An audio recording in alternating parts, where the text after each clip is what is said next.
A 23.1 kilogram rocket generates 513 newtons of thrust. In what time can it reach a speed of 63.9 meters per second?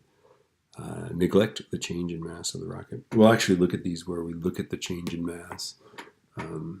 Okay, so I think the first thing we want to do is find the acceleration, right? So here's our rocket. Very proud of, I can draw a good rocket.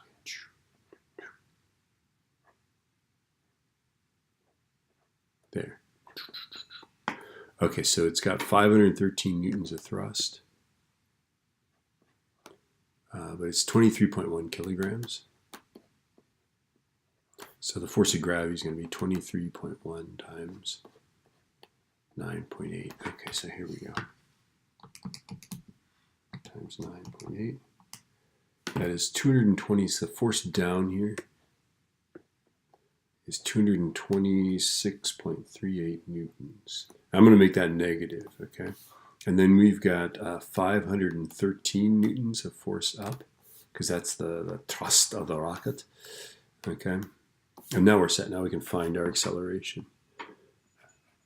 So 513 minus 226.38 equals 23.1 times A. We're trying to solve for A, right? Okay, so 513 minus the number we just got is 286.62.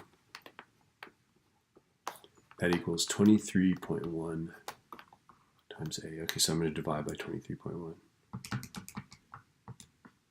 And I get 12.4. So the acceleration, normally we're done, right? 12.40, I'll just say 0.8 meters per second squared. But that's not the answer. We want to know what time it takes to reach a speed of 63.9, right?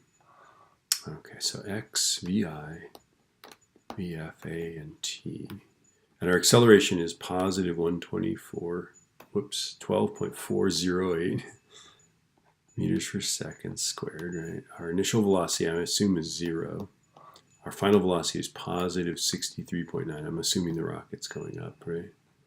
We want to know time, so I guess we use no X, right? Use this guy. VF is VI plus AT. Okay, so final velocity is 63.9.